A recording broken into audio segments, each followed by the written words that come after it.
అందరికీ నమస్కారాలు. గౌరవనీయులు జనసేన అధ్యక్షులు మిత్రులు పవన్ కళ్యాణ్ గారు, అదే సందర్భంలో బీజేపీ రాష్ట్ర పార్టీ అధ్యక్షురాలు పురంధేశ్వరి గారు, గౌరవనీయులు అచ్చెన్నాయుడు గారు, ఈ సమావేశానికి విచ్చేసినటువంటి నూతనంగా ఎంపికైనటువంటి ఎన్డీఏ ఎమ్మెల్యే అభ్యర్థులందరికీ పేరు పేరున మనస్ఫూర్తిగా నమస్కారాలు, అభినందనలు, శుభాభినందనలు. అందరూ కూడా మనస్ఫూర్తిగా కంగ్రాచులేషన్స్. అదే సమయంలో మీరందరూ కలిసి నన్ను శాసనసభ నాయకుడిగా, ఎన్డీఏ శాసనసభ నాయకుడిగా ఎన్నుకున్నందుకు మనస్ఫూర్తిగా అందరికీ నమస్కారాలు తెలియజేస్తున్నా, అభినందనలు తెలియజేస్తున్నా, ధన్యవాదాలు. ఇప్పుడే మిత్రులు మాట్లాడారు. నేను కూడా చాలా ఎన్నికలు చూశాను. ఈసారి రాష్ట్ర చరిత్రలో ఎప్పుడూ ఇవ్వనటువంటి తీర్పు ఇచ్చారు. ఈ తీర్పు మళ్ళీ నిలబెట్టుకునే బాధ్యత మనందరిపైన ఉంటుంది. అయితే రాష్ట్రంలో ఉండే 5 కోట్ల ప్రజలందరికీ శిరస్సు వంచి పాదాభివందనం చేస్తున్నా. ఈ రాష్ట్రాన్ని కాపాడుకోవడానికి మీరు చూపించిన చొరవ కోసం అందరం కూడా ఒకటి క్యాంపెయిన్ చేశాం. ప్రజలు గెలవాలి, రాష్ట్రం నిలబడాలి. ప్రజలు గెలిచారు. రాష్ట్రాన్ని నిలబెట్టే బాధ్యత ఇక్కడుండే శాసనసభ్యులపైన, మనందరిపైన ఉంది. ఈ విషయం మనం గుర్తుపెట్టుకోవాల్సిన అవసరం ఉంది. ఒక అరాచక పాలన, ఒక విధ్వంసకర పాలన.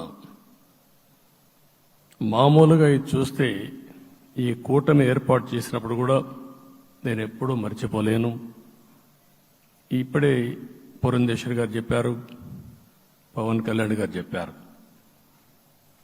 3 పార్టీలు కూడా ఒక అత్యున్నతమైన ఆశయాల కోసం పార్టీలు పెట్టినప్పటికీ ఈరోజు కలయిక కూడా మీరు చూస్తే, ఈ కలయికని చాలా ఎన్నికలు చూశాను కానీ నా చరిత్రలో ఎన్నికలైన తర్వాత కంప్లైంట్స్ ఉండేటివి.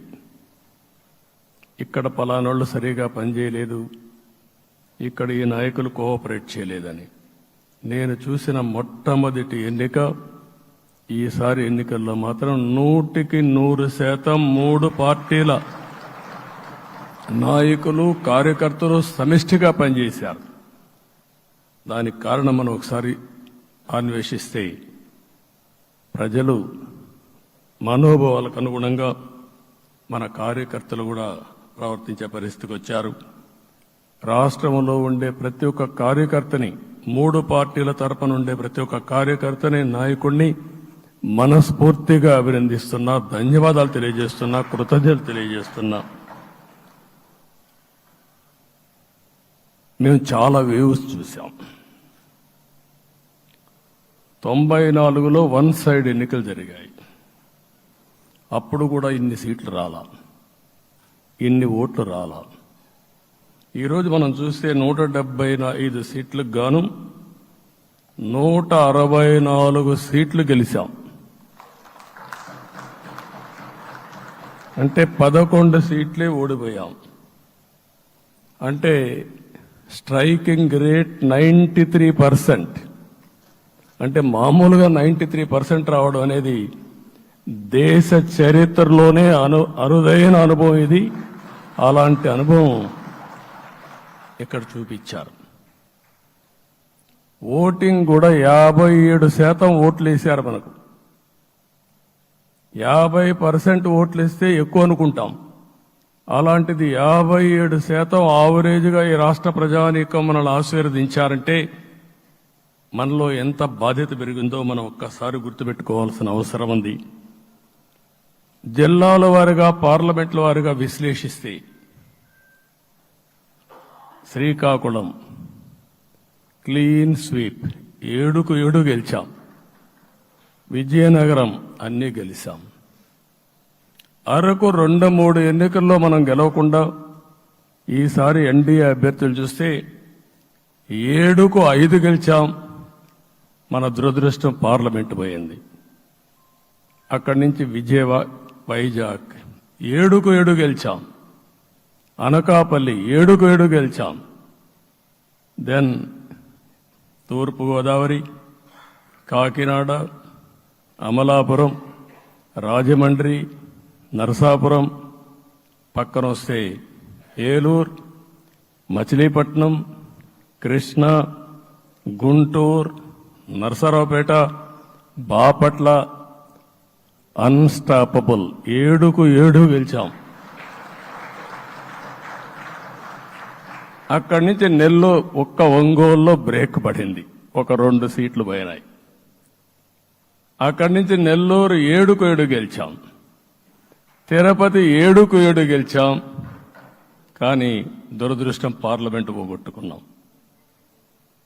చిత్తూరు ఎప్పుడూ ఇన్ని సీట్లు గెలవాలి, 7కు 7 గెలిచాం. అక్కడి నుంచి రాజంపేటలో 7కు 4 గెలిచాం. 3 సీట్లు పోగొట్టుకున్నాం, పార్లమెంటు పోయింది. అక్కడి నుంచి మీరు చూస్తే చరిత్రలో ఎప్పుడూ గెలవని విధంగా కడపలో 7కు 5 గెలిచాం మనం.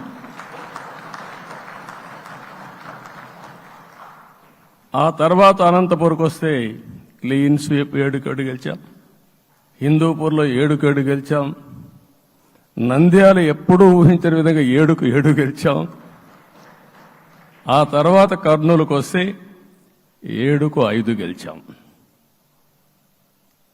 నేను ఈ 11 మందిని కూడా అదే మారిగా జనసేన మిత్రులు పవన్ కళ్యాణ్ గారు 21 సీట్లు తీసుకొని 21 గెలిచాడు.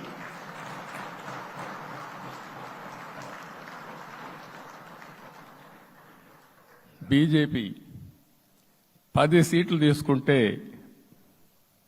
10 గెలిచారు, 8 గెలిచారు. అంటే 10కి 8 గెలవడం అనేది ఒక చరిత్ర. ఆ 2 సీట్లు కూడా కొన్ని ప్రత్యేకమైన కారణాల వల్ల ఓడిపోయాం తప్ప ఇంకోటి కాదు. అంటే ఇక్కడ ఒక లెసన్ మనందరికీ అర్థమైంది ఏంటంటే, అభ్యర్థులు గట్టిగా నిలబడుకున్న ప్రతి ఒక్క చోట ప్రజలు మనల్ని ఆశీర్వదించారు, గెలిపించారు. ఇదే ఈ యొక్క ఎన్నికల్లో మనందరం గుర్తుపెట్టుకోవాల్సిన ఒక ప్రత్యేకమైన విషయం. నేను చాలాసార్లు ఎన్నికలైన తర్వాత సమీక్షలు చేసుకున్నాం, కానీ ఇలాంటి విజయం, ఎలాంటి సాటిస్ఫాక్షన్ ఎప్పుడూ లేదు. దీనికి కారణం ప్రజలు మన మీద నమ్మకం పెట్టుకున్నారు. పార్లమెంట్ ఎన్నికల్లో కాదు, అసెంబ్లీ ఎన్నికల్లో చూస్తే 95,000 ఓట్ల మెజారిటీతో గెలిపించారు. గాజువాక 95,000 ఓట్ల మెజారిటీతో గెలిపించారు. ఈ విషయాలు నేను పవన్ కళ్యాణ్ గారు ఢిల్లీకి వెళ్ళినప్పుడు, పురంధేశ్వరి గారు వచ్చినప్పుడు, ఈ రాష్ట్రంలో ఇచ్చిన మ్యాండేట్ వల్ల ఢిల్లీలో మమ్మల్ని అందరూ గౌరవించే పరిస్థితికి వచ్చారు. మీ గెలుపు వల్ల ఈరోజు ఆంధ్రప్రదేశ్ రాష్ట్ర ప్రతిష్ట పెరిగింది, గౌరవం పెరిగింది. మనకు కూడా గౌరవం పెంచుకునే పరిస్థితికి వచ్చాం. అయితే ఇక్కడ ఒక విషయం మనం గుర్తుపెట్టుకోవాల్సింది, ఎంపిక చేసినప్పుడు అన్ని విషయాలు మేము కూలంకుషంగా ఆలోచించాం. ఏ సీటు ఏ అభ్యర్థులు ఏ పార్టీ తీసుకుంటే గెలుస్తారో ఆలోచించాం. ఒకసారి అవి నేను చాలాసార్లు చూసినప్పుడు సీట్ల ఎంపికలో చాలా సమస్యలు వచ్చేటివి. మొట్టమొదటిసారిగా మొన్న ఎంపికల్లో కూడా చిన్న చిన్న సమస్యలు తప్ప ఎక్కడ పెద్ద సమస్యలు రాలేదు. అంటే మేమందరం కూడా ఒకటి ఆలోచించాం, గెలిపే ధ్యేయంగా పనిచేయాలి. కాబట్టి ఏ సీట్లో ఎవరు సీట్ ఇస్తే వాళ్ళు గెలుస్తారో ఆ సీట్లే ఇచ్చాం. అదే సమయంలో సీట్లు ఇచ్చిన తర్వాత ప్రతి ఒక్కరూ గౌరవించి గెలిపించే బాధ్యతకు వచ్చారు. ఇంకొక పక్కన ఈరోజు మిమ్మల్ని అందరినీ ఇప్పుడే పవన్ కళ్యాణ్ గారు చెప్పినట్టు వారి యొక్క సమయ స్ఫూర్తిని నేను ఎప్పుడూ మర్చిపోలేను.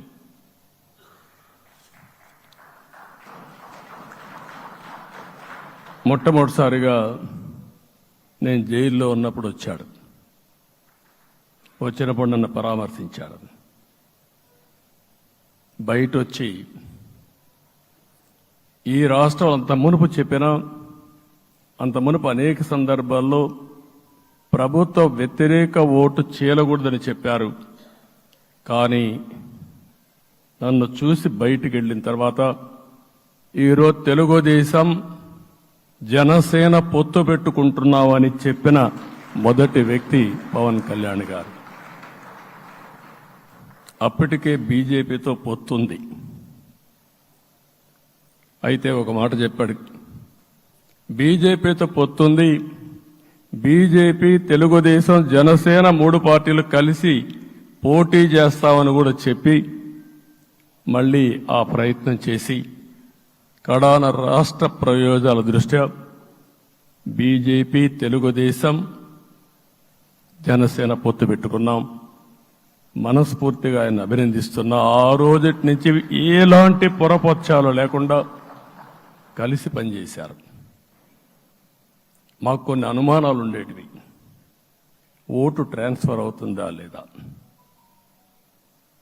ఓటు ట్రాన్స్ఫర్ కాకపోతే ఎక్కడన్నా సీట్లు నష్టపోతామని. అందుకే మీరు ఒకసారి చూస్తే ఎన్నికలు మొత్తం సెట్ అయింది, నామినేషన్స్ వేసాం, ముందుకెళ్ళాం. అదే సమయంలో మొట్టమొదటిసారిగా కొవ్వూరులో 3 పార్టీల నాయకులు కలిసి, నేను, పవన్ కళ్యాణ్ గారు, పురంధేశ్వరి గారు, ముగ్గురం కలిసి ఫస్ట్ మీటింగ్ అడ్రస్ చేశాం. అక్కడి నుంచి 6 జిల్లాల్లో మేమిద్దరం కలిసి తిరిగాం. బీజేపీ నాయకులు కలిసి వచ్చారు. ఆ తర్వాత మొట్టమొదటిసారిగా అమిత్ షా గారు ఏదైతే అనంతపూర్లో ధర్మవరం కాన్స్టిట్యున్సీకి వచ్చారు. నేను మొన్న నేషనల్ మీటింగ్లో కూడా చెప్పాను. ఆయన వచ్చినప్పుడు చాలా స్పష్టంగా ఎందుకు మేము పొత్తు పెట్టుకున్నామనే విషయాలు చెప్తూ ఈ ప్రభుత్వ అవినీతిని ఎండగట్టారు, సూటిగా మాట్లాడారు. ఆ ఒక్క మీటింగ్తో రాష్ట్రం మొత్తం ఒక నమ్మకం వచ్చింది. బీజేపీ కూడా పూర్తిగా ఈ కూటమిని సపోర్ట్ చేస్తున్నారనే కాకుండా ఈ రాష్ట్రానికి ఏ అవసరం ఉందో చెప్పగలిగారు. అది అయిన తర్వాత ప్రధానమంత్రి గారు వచ్చారు. మొట్టమొదటి మీటింగ్ మీరు చూస్తే ఇక్కడనే రాజమండ్రిలో పెట్టారు. రాజమండ్రిలో స్పష్టత ఇచ్చారు, దేని అనకాపల్లిలో స్పష్టత ఇచ్చారు. తర్వాత రాజంపేటలో మాట్లాడుతూ చాలా క్లియర్గా చెప్పారు. ఇదే విజయవాడకు వచ్చినప్పుడు రోడ్ షో పెడితే నా జీవితంలో ఎప్పుడూ చూడలేదు, ప్రధానమంత్రి గారు కూడా అదే చెప్పారు, బ్రహ్మాండమైన రోడ్ షో విజయవాడలో జరిగిందని ప్రధానమంత్రి గారు కూడా అభినందించే పరిస్థితికి వచ్చారు. ఇవన్నీ కలయికే మన విజయం. ఈ విషయం మనం గుర్తుపెట్టుకోవాల్సిన అవసరం ఉంది. మీరు కష్టపడ్డారు. నేను చాలా ఎన్నికల్లో చూశాను. అందరూ అభ్యర్థులు కూడా ఈ ఎన్నికల్లో కష్టపడిన విధానం కానీ ఇంత కష్టం నేను ఎప్పుడూ చూడలేదు. ఒక్క మాటలో చెప్పాలంటే ప్రతి ఒక్కరూ మనసు పెట్టి పనిచేశారు. అందుకే ఈ గెలుపు వచ్చిందని చెప్పి కూడా నేను మీకు తెలియజేస్తున్నా. మీ అందరి సహకారంతో రేపు ప్రమాణ స్వీకారం చేస్తున్నాను. దానికి మీ అందరికీ ధన్యవాదాలు. రేపు ప్రమాణ స్వీకారానికి నరేంద్ర మోడీ గారు ప్రధానమంత్రిగా వారు వస్తున్నారు. అదే మరిగా ఎన్డీఏ నాయకులు వస్తున్నారు. ఇది ఒక అరుదైన అనుభవం. అంటే నేను 4వసారి ముఖ్యమంత్రిగా ప్రమాణ స్వీకారం చేస్తున్నాను. కానీ ఈసారి దీనికి ఉండే ప్రాధాన్యత, ప్రజలు మన మీద పెట్టుకున్న నమ్మకం, నష్టపోయారు, ఇబ్బందులు పడ్డారు, మన మీద హోప్ పెట్టుకున్నారు. తిరిగి నేను ఒక్కడినే చేసే కార్యక్రమం కాదు. అందరం సమిష్టిగా మళ్లీ ప్రజలకు రుణం తీర్చుకునే సమయం ఆసన్నమైంది. దానికి ఈ రాష్ట్రానికి పూర్తిగా కేంద్ర సహకారం అవసరం. నిన్న పోయినప్పుడు కూడా నేను చాలా స్పష్టంగా కేంద్ర నాయకత్వాన్ని కోరాను. అటు అమిత్ షా గారిని, అదే మరి ప్రధానమంత్రి గారిని అందరినీ కోరాం. పూర్తిగా సహకరిస్తామని వారు హామీ ఇచ్చారు. దానికి మనందరి తరపున కేంద్రంలో ఉండే ప్రధానమంత్రి నరేంద్ర మోడీ గారిని, అదే మరి అమిత్ షా గారిని, కేంద్ర నాయకత్వాన్ని, అదే మరిగా బీజేపీ దేశ అధ్యక్షుడైనటువంటి నేషనల్ ప్రెసిడెంట్ గారి నడ్డా గారిని మనస్ఫూర్తిగా అభినందిస్తున్నానని చెప్పి కూడా నేను మీకు తెలియజేస్తున్నాను. ఈరోజు 40 సంవత్సరాలుగా రాజకీయాల్లో ఉన్నాను. నేను ఎప్పుడు కూడా రాగద్వేషాలకు అతీతంగా రాజ్యాంగంలో ఏదైతే మనం ప్రమాణం చేస్తామో రాజ్యాంగాన్ని అనుసరించి అదే విధంగా పనిచేశాను. మళ్ళీ ఈరోజు మీ అందరికీ హామీ ఇస్తున్నా. నాకు అలవాటు ప్రజల కోసం కష్టపడడం, అవిశ్రాంతంగా పనిచేయడం, పోరాటాలు మాత్రమే నాకు తెలుసు. ప్రజాహితం మాత్రం తెలుసు. తప్పకుండా దాన్ని నిలబెట్టుకుంటా. ఇన్ని దశాబ్దాలుగా కూడా ప్రతి అడుగు కూడా మీరు ఒకసారి చూస్తే ప్రతి ఆలోచన, తపన అన్నీ కూడా ప్రజల కోసమే చేశాం. ఈరోజు మనకిచ్చింది ప్రజల అధికారం కాదు. ఇది ఒక పవిత్రమైన అత్యున్నతమైన బాధ్యత మనకు అప్పచెప్పారు. ఈ విషయం అనుక్షణం ప్రతి ఒక్కరూ మనం గుర్తుపెట్టుకోవాల్సిన అవసరం ఉంది. నేను 14 సంవత్సరాలు దగ్గర ముఖ్యమంత్రిగా ఉన్నాను. 15 సంవత్సరాలు ప్రతిపక్ష నాయకుడిగా పనిచేశాను. ఎన్నో సవాళ్లు చూశాను, ఎన్నో సంక్షోభాలు చూశాను. ప్రతి ఒక్క సంక్షోభాన్ని ఒక అవకాశంగా మలుచుకుని ముందుకు పోయాం. ఈరోజు కూడా మీకు అందరికీ ఈరోజు రాష్ట్రంలో మనం చూస్తే చాలా సమస్యలున్నాయి. నా అనుభవాన్ని మొత్తం తీసుకుని పూర్తిగా మీ అందరి సహకారంతో, మిత్రులు పవన్ కళ్యాణ్ గారి సహకారంతో పేద ప్రజల జీవితాలను మార్చడానికి మనం నిత్యం ఆలోచిద్దాం. అది చేసి మన నిజాయితీని, మన కృతజ్ఞతని ప్రజలకు తెలియజేద్దాం. అందుకని ఇంకొక పక్క మీరు ఆలోచిస్తే రాష్ట్రం పూర్తిగా శిథిలమైపోయింది. దెబ్బతినని వర్గం అంటూ లేదు. అందుకనే ఓసారి ఆశ్చర్యం కూడా వేస్తుంది. ఈ రాష్ట్రం నుంచి కూలి పనుల కోసం వేరే రాష్ట్రాలకు వెళ్లిన వ్యక్తులు సొంత డబ్బులు పెట్టుకుని వాళ్ళ యొక్క ఫుడ్ కూడా పాకెట్స్ తయారు చేసుకుని వచ్చి ఓటేసి మళ్లీ వెళ్లారు. ఇది ఊహించని పరిణామం. ఇక్కడుండేవాడు ఓటేయడం ఒక ఎత్తైతే, పేదవాడు చిన్న చిన్న పనులు చేసుకునేవాడు కూడా వచ్చి ఓటేశారు. ఎక్కడో అమెరికా, ఆస్ట్రేలియా, ఆఫ్రికా విదేశాల్లో ఉండే ఎన్ఆర్ఐస్ అయితే లక్షల రూపాయలు ఖర్చు పెట్టుకొని వచ్చి పనిచేశారు. లక్షల రూపాయలు ఖర్చు పెట్టుకొని వచ్చి మనకు ఓటేశారు. నా జీవితంలో ఎన్నోసార్లు ఎన్నికలు చూశాను, కానీ ఈసారి ఒక బాధ్యతతో ఓటర్స్ ప్రవర్తించిన తీరు శాశ్వతంగా తెలుగు జాతి చరిత్రలో మిగిలిపోతుంది. అది ఈరోజు జరిగిన విషయం మనం గుర్తుపెట్టుకోవాలి. మనందరం ఒకటే గుర్తుపెట్టుకోవాల్సిన అవసరం ఉంది. ఏ అహంకారంతో విర్రవీగిపోయారో ఆ అహంకారం కూలిపోయింది. ఎన్నోసార్లు మనం చెప్పాం, ఏ వ్యక్తికి పదవొస్తే వినయం కూడా అవసరం.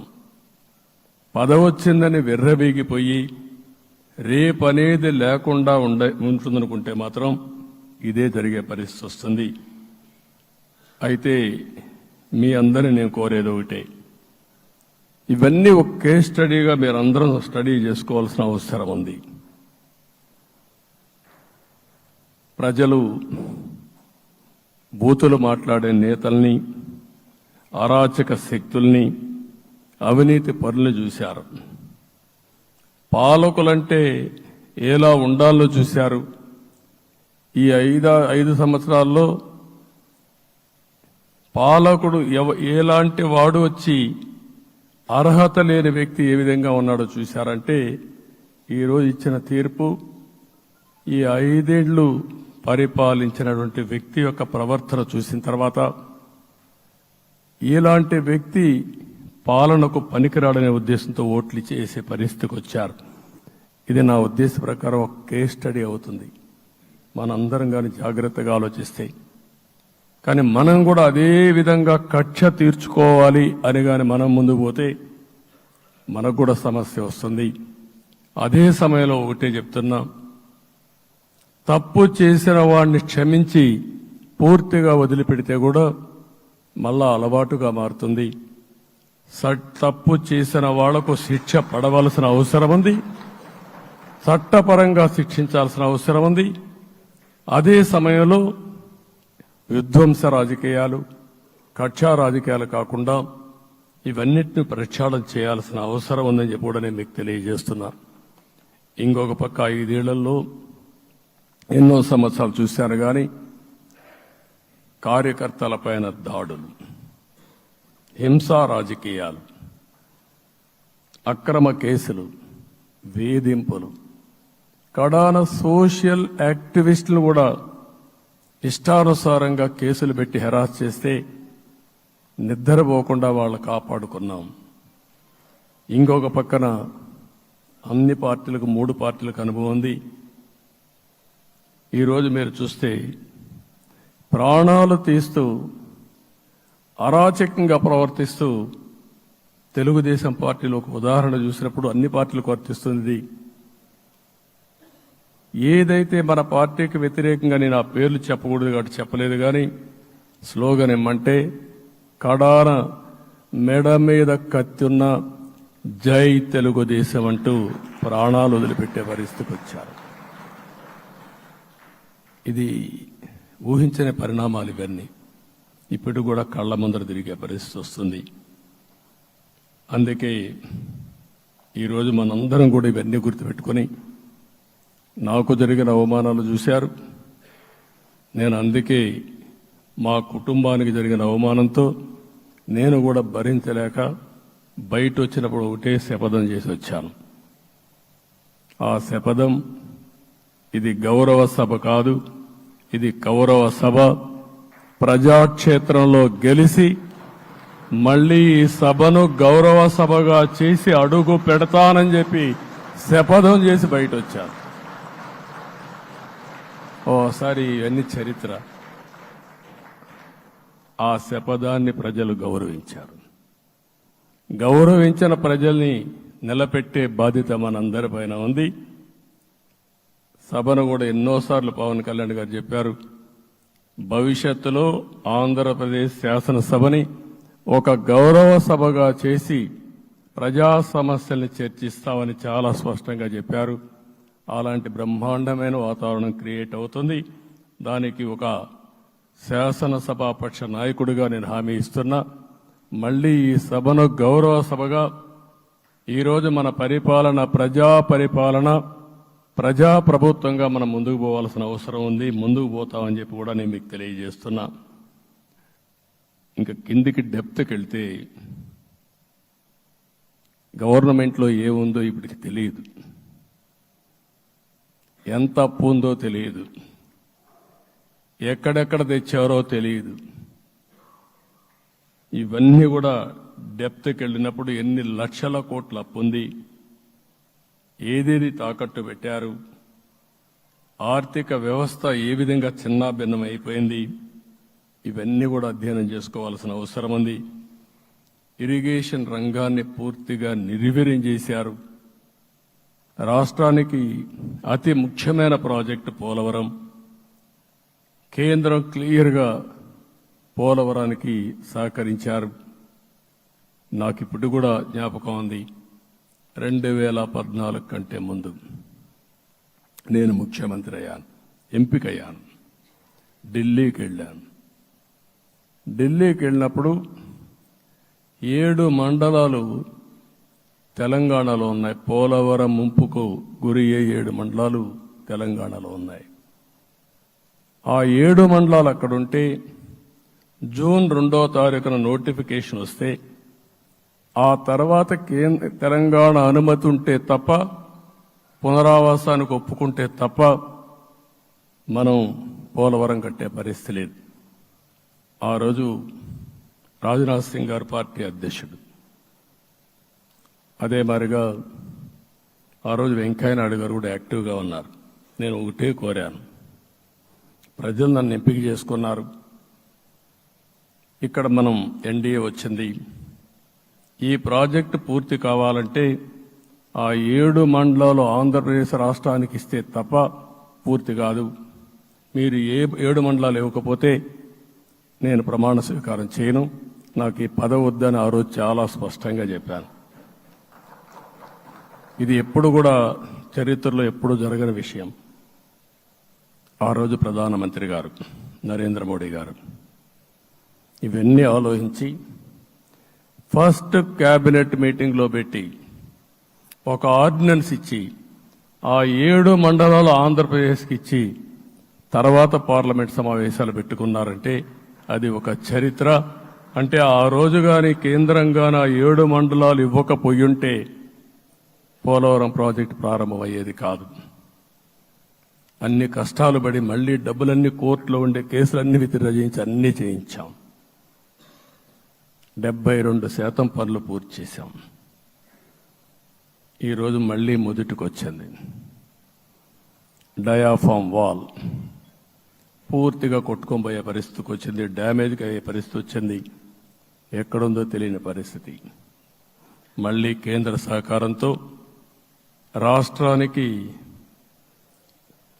అతి ముఖ్యమైన ప్రాజెక్టు పోలవరం, దీన్ని పూర్తి చేసే బాధ్యత, దీన్ని పూర్తి చేసి నదుల అనుసంధానం చేసి మన అందరం ప్రతి ఒక్క ఎకరాకు నీళ్లు ఇవ్వగలిగితే దానికంటే బ్రహ్మాండమైన కార్యక్రమం ఏమీ ఉండదు. వ్యవసాయ రంగం స్టెబిలైజ్ అవుతుంది. ఇది సాధించడానికి అన్ని విధాలా కష్టపడతామని చెప్పి కూడా నేను మీకు తెలియజేస్తున్నాను.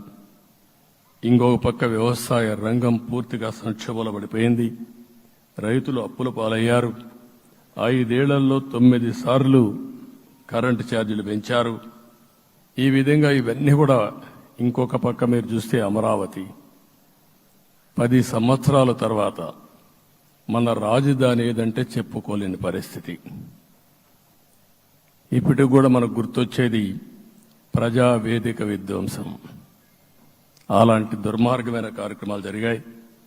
ఇవన్నీ కూడా గుర్తు చేసుకుంటూనే కక్షపూరిత రాజకీయాలు కాకుండా కన్స్ట్రక్టివ్ పాలిటిక్స్ కి మనం ముందుకు పోవాల్సిన అవసరం ఉంది. అందుకే ఈరోజు నేను ఒకటే మీ అందరికీ హామీ ఇస్తున్న, మీ ద్వారా ప్రజలందరికీ, మనది ప్రజాప్రభుత్వం. ఇకపైన మన ప్రభుత్వంలో ప్రజావేదికల కూల్చివేతలుండవు. 3 రాజధానులంటూ రాష్ట్ర భవిష్యత్తు ఆటలాడే పరిస్థితి ఉండదు. మన రాజధాని అమరావతి, అమరావతి రాజధాని. విశాఖపట్నం ఆర్థిక రాజధానిగా, ఒక ప్రత్యేకమైన సిటీగా, ఆధునికమైన నగరంగా తయారు చేసుకుందాం. దాన్ని ఎప్పుడు కూడా నేను కంబైన్డ్ ఆంధ్రప్రదేశ్ కూడా గుర్తుపెట్టుకున్నాను. విశాఖపట్నం అటు జనసేనకు, తెలుగుదేశానికి, బీజేపీకి ముగ్గురు కూడా చాలా ముఖ్యమైన నగరం ఇది. ఎందుకు నేను ఈ మాట అంటున్నానంటే, లాస్ట్ ఎలక్షన్లో 2014లో హరిబాబు అక్కడ ఎంపీగా గెలిచారు. తర్వాత విడిపోయిన తర్వాత 2014లో మళ్లీ మనం పోటీ చేసినప్పుడు చేశాం. 2019లో 4 అసెంబ్లీ సీట్లు గెలిపించిన ఏకైక నగరం విశాఖపట్నం తెలుగుదేశం పార్టీకి. అదే మాదిరిగా ప్రజల్లో గణనీయమైనటువంటి అభిమానం జనసేన అధినేత పవన్ కళ్యాణ్ గారి పైన ఉంది. ఈ 3 కలిపి నిన్న ఒక సునామీ మారిగా వచ్చింది. అక్కడ ఒక్కొక్క సీట్లో మీరు చూస్తే 90,000, 90,000, 70,000, 80,000 మెజారిటీతో గెలిపించారంటే ఆనాటి ముఖ్యమంత్రి విశాఖపట్నాన్ని రాజధానిగా చేస్తాను, ఎన్నికలు అవుతానే అక్కడే ప్రమాణ స్వీకారం చేస్తానంటే నువ్వు రావద్దు అని ప్రజా తీర్పిచ్చిన రాజధాని నగరం విశాఖ నగరం. అంటే ఎలాంటి టెంప్టేషన్ కూడా లొంగలేదు వాళ్ళు. ఇది ఒక అనుభూతి. విశాఖపట్నాన్ని మర్చిపోయే సమస్య లేదు. తగిన గుర్తింపు ఇస్తాం, అభివృద్ధి చేస్తాం. ఇంకొక పక్క కర్నూలుని కూడా ఇదే మాదిరిగా చెప్పి కర్నూలుని జ్యుడిషియల్ క్యాపిటల్గా చేస్తామని కడాన ఏమీ చేయకుండా వదిలిపెట్టినటువంటి వ్యక్తి. ఈరోజు మీరు ఒక్కసారి గుర్తుపెట్టుకోవాల్సింది, నేను చాలా ఎన్నికలు చూశాను కానీ రాయలసీమలో వన్ సైడ్ ఎన్నికలు జరిగాయి. బ్రహ్మాండంగా ఓట్లేశారు. ఓట్లేయడమే కాదు, ఊహించినటువంటి మెజార్టీస్ ఇచ్చారు. ఇది నేను కొంచెం భయపడ్డాను బిగినింగ్లో, కానీ ఊపు చూసిన తర్వాత మాత్రం అనిపించింది అందరూ ఎక్స్పెక్ట్ చేశారు రాయలసీమలో కొంచెం ఇబ్బంది ఉంటుందని. అలాంటి రాయలసీమ తిరుగుబాటు చేసే పరిస్థితికి వచ్చింది. దానికి కూడా మన అందరి మీద బాధ్యత ఉంది. కర్నూలుని అన్ని విధాల అభివృద్ధి చేసే బాధ్యత Telugu Desam party, Janasena, BJP, NDA కూటమి తీసుకుంటామని కూడా హామీ ఇస్తున్నాను. ఈ 3 సిటీలే కాకుండా మొత్తం అన్ని జిల్లాల్ని సమభావంతో ఆలోచించి మనం ముందుకెళ్దాం. ఇంకొక పక్క మనలో ఏ కోశాన కూడా అహంకారం ఉండకూడదు, అరాచకం అనేది ఎక్కడా కనిపించకూడదు. ఈ రాష్ట్రంలో అశాంతికి చోటు అనేది లేకుండా ముందుకు పోవాల్సిన అవసరం ఉంది. రాష్ట్ర ప్రజలందరికీ హామీ ఇస్తున్నా, సీఎం వస్తున్నాడంటే చెట్లు కొట్టేయడం, లేకపోతే రోడ్లు మూసేయడం, షాపులు బంద్ చేయడం, పరదాలు కట్టుకోవడం అవన్నీ ఉండవు. సీఎం కూడా ఒక మామూలు మనిషిగానే వస్తా, అందరితో కలిసి ఉంటాం.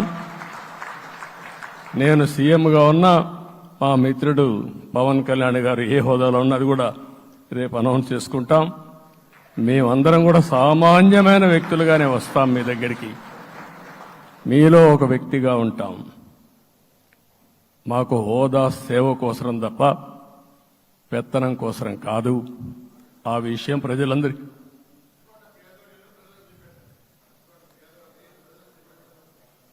అవన్నీ చేస్తాం. ఇంకొక పక్కన నిన్న మొన్న నేను వస్తానంటే వాళ్ళకు కూడా తెలుసు కాబట్టి ఎన్డీఏ అభ్యర్థిగా అంటే శాసనసభ నాయకుడిగా ఎన్నుకుంటారనే ఉద్దేశంతో, ముఖ్యమంత్రి అవుతాను ఉద్దేశంతో రోడ్లన్నీ కూడా నిలిపేస్తాను. నేను ఒకటే చెప్పాను, మేము వచ్చినప్పుడు ఒక్క నిమిషం ఒక సిగ్నల్కి ఇంకొక సిగ్నల్కి కొద్దిగా గ్యాప్ పెట్టుకోండి. అవసరమైతే ఒక 5 నిమిషాలు లేట్ అయినా మాకు పర్వాలేదు, కానీ ప్రజలు ఎవ్వరికీ ఇన్కన్వీనియన్స్ కలగకూడదని చాలా స్పష్టంగా ఆదేశాలు ఇచ్చాం. కాబట్టి అవన్నీ మనం చేద్దాం. ఇంకొక పక్కన దాడులు చేసి బాధితులపైనే కేసులు పెట్టే పరిస్థితి ఉండదు ఈ రోజు నుంచి. అది కూడా మనం చూసాం. ఏ ఒక్కరి ఆత్మగౌరవానికి భంగం కలగదు. ఒక పాజిటివ్ గవర్నెన్స్ అన్ని చోట్ల కనపడుస్తుంది. ప్రజాహితం కోసమే పనిచేస్తాం. ప్రతి నిర్ణయం, ప్రతి అడుగు ప్రజల కోసమే ఉంటుంది. స్టేట్ ఫస్ట్ అనే నినాదంతో ముందుకు పోతాం. ఈరోజు మేము ముగ్గురం కూడా ఢిల్లీలో వెళ్ళినప్పుడు కూడా మా ఆలోచన ఈ రాష్ట్రం ముందుండాలనే ఉద్దేశంతోనే ముందుకు పోయాం. అదే సమయంలో ఈరోజు మన రాష్ట్రానికి కూడా సముచితమైన గౌరవం. 3 మంత్రులు కేంద్రంలో మన వాళ్ళు ఉండే పరిస్థితికి వచ్చారు. ఒక పక్కన రామ్మోహన్ నాయుడు శ్రీకాకుళం ఎంపీ, ఆయన కేంద్రంలో మంత్రి పదవి, కేబినెట్ పదవి వచ్చింది. ఇంకొక పక్కన పెంబసాని చంద్రశేఖర్కి స్టేట్ మినిస్టర్గా ఎంఓఎస్ కింద ఇచ్చారు. మూడోది కూడా ఒక సామాన్యమైన కార్యకర్త Srinivasa Varma, Narasapur MP, BJP MP, ఈరోజు కేంద్రంలో మంత్రి స్థానం వచ్చింది. ఓసారి బీజేపీలో కూడా ఇది ఒక ప్రత్యేకత. ఆయన ఎంపీ ఇచ్చినప్పుడు నాకే ఆశ్చర్యం వేసింది. ఒక మామూలు వ్యక్తి ఎంపీ ఇచ్చారు. అప్పుడు ఆలోచించినప్పుడు నేను ఫస్ట్ మీటింగ్ పోతే వచ్చాడు. వచ్చినప్పుడు నేను ఎంక్వైరీ చేస్తే ఆయన స్ట్రాంగ్గా పార్టీ కోసం పనిచేశాడు. ఒక పార్టీ కార్యకర్తను గుర్తించిన పార్టీ భారతీయ జనతా పార్టీ. అది కూడా తెలుగుదేశంలో కూడా చేస్తున్నాం, జనసేనలో కూడా చేస్తున్నాం. వారి యొక్క ప్రత్యేకత. ఈరోజు నిన్న కూడా మనం అందరం చూస్తే మోదీ గారు మొన్నే మీటింగ్ అయినప్పుడు చూశాం, ఆయన స్పీచ్ను కూడా చూశాం. నేను కూడా చాలా స్పష్టంగా చెప్పాను, 10 సంవత్సరాల మోడీ గారి పరిపాలన దేశ ప్రతిష్ట పెంచింది. ప్రపంచంలోనే భారతీయులకు గుర్తింపు వచ్చింది. 11వ స్థానంలో ఉన్న ఆర్థిక వ్యవస్థ ఈరోజు 5వ స్థానానికి తీసుకొచ్చారు. ఇంకొక పక్కన ఎన్డీఏ 3.0 ఈ పరిపాలన 5 ఏళ్లలో 5వ స్థానం నుంచి 3వ ఆర్థిక అతిపెద్ద దేశంగా భారతదేశం ఎమర్జ్ కాబోతుంది. ఇది మన దేశానికి గర్వకారణం. ఇంకొక పక్కన ఆయన కల వికసిత్ భారత్ 2047, మనందరి కల వికసిత్ ఆంధ్రప్రదేశ్. ఇది మనందరం ఒక కలగా పెట్టుకొని ముందుకు పోవాల్సిన అవసరం ఉంది. అదే సమయంలో మనందరి ఆలోచన పేదరికం లేని సమాజం, zero poverty nation, zero poverty state, zero poverty నియోజకవర్గం. ఇది ఎన్టీ రామారావు గారి కళ. ఆయన చాలాసార్లు నేను మొన్న కూడా చెప్పాను, ఒకప్పుడు కమ్యూనిజం, క్యాపిటలిజం, సోషలిజం ఇది ఆర్థిక సంస్కరణ రాని ముందు ప్రతి ఒక్కరిని అడిగే విధానం. ఎవరిని అడిగినా మీరు ఏ సైడ్ ఉంటారని అడిగేవాళ్ళు.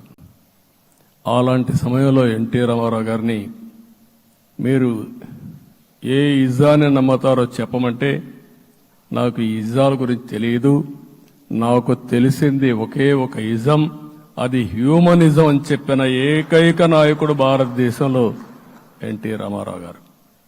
ఆయన ఆ రోజు చెప్పింది పేదరికం లేని సమాజాన్ని సృష్టించాలని, పేదవాళ్లే దేవుళ్ళు, సమాజమే దేవాలయం అని చెప్పిన వ్యక్తి.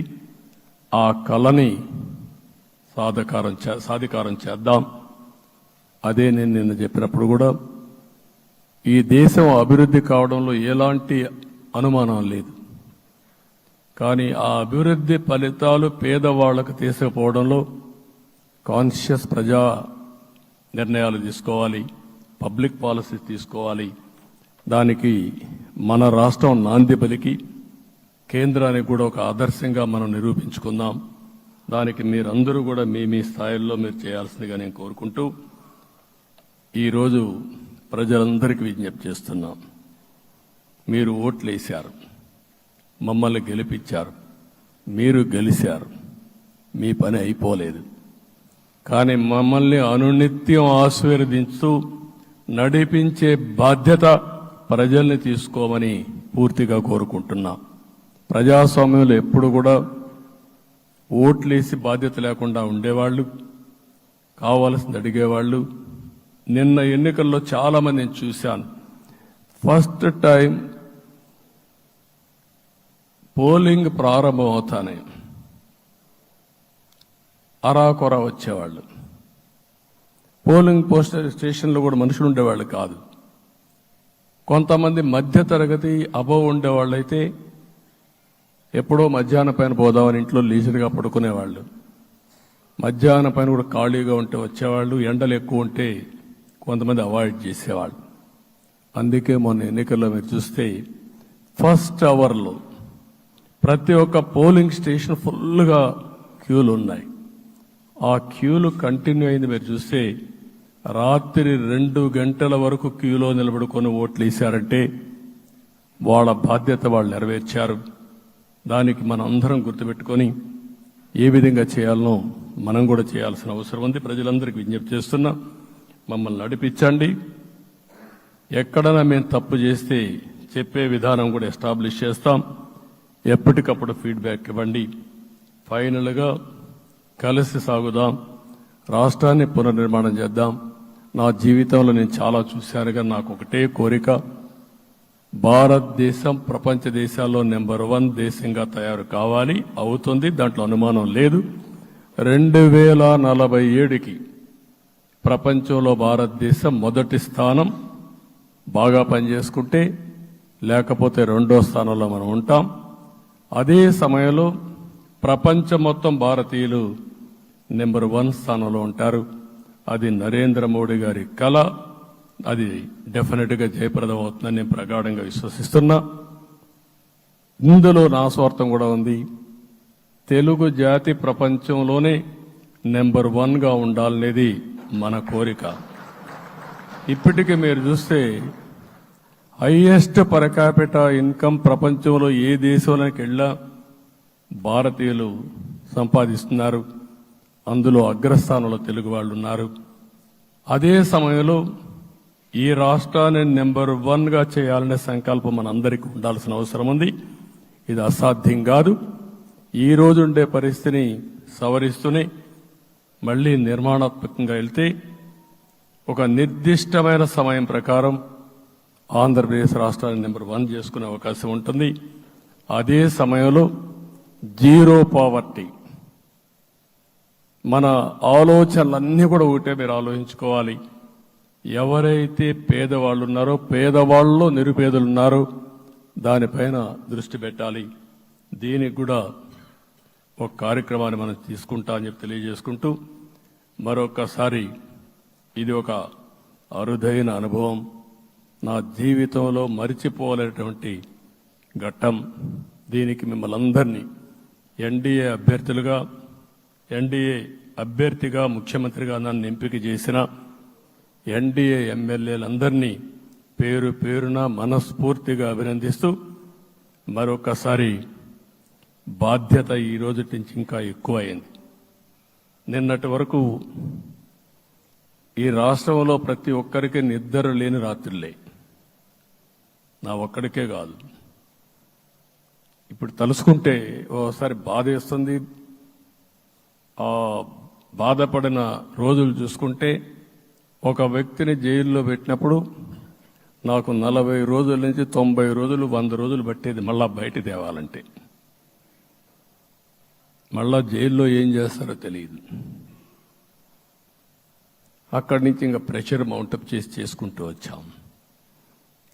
ఆ త్యాగం చేసిన రోజులను ఒకసారి గుర్తుపెట్టుకుంటూ, సఫర్ అయిన ప్రతి ఒక్కరిని, పార్టీ కార్యకర్తలనే కాకుండా ప్రజలను కూడా గుర్తుపెట్టుకొని, సోషల్ యాక్టివిస్టులు గుర్తుపెట్టుకొని ఈ రాష్ట్ర పునర్నిర్మాణం కోసం ముందుకు పోదామని తెలియజేసుకుంటూ, మరొకసారి మీ అందరికీ మనస్ఫూర్తిగా అభినందనలు తెలియజేసుకుంటూ, నన్ను పూర్తిగా బలపరిచినటువంటి మిత్రుడు పవన్ కళ్యాణ్ గారికి, అదే మరిగా బీజేపీ నాయకత్వానికి, పురంధేశ్వరి గారు ఇక్కడ నేను చూశాను.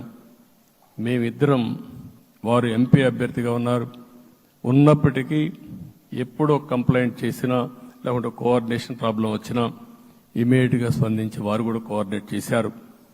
అందరూ కూడా ఎక్కడా పొరపచ్చాలు లేకుండా మనస్ఫూర్తిగా చేశాం కాబట్టి ఈ గెలుపు సాధ్యమైంది. ఈ గెలుపుకు సహకరించిన ప్రతి ఒక్క నాయకుడికి, ప్రతి ఒక్క పార్టీకి, ప్రతి ఒక్క కార్యకర్తకి, ప్రజలందరికీ కూడా పేరు పేరున మనస్ఫూర్తిగా నమస్కారాలు తెలియజేసుకుంటూ మీ అందరి దగ్గర సెలవు తీసుకుంటున్నాను. జై హింద్, జై హింద్.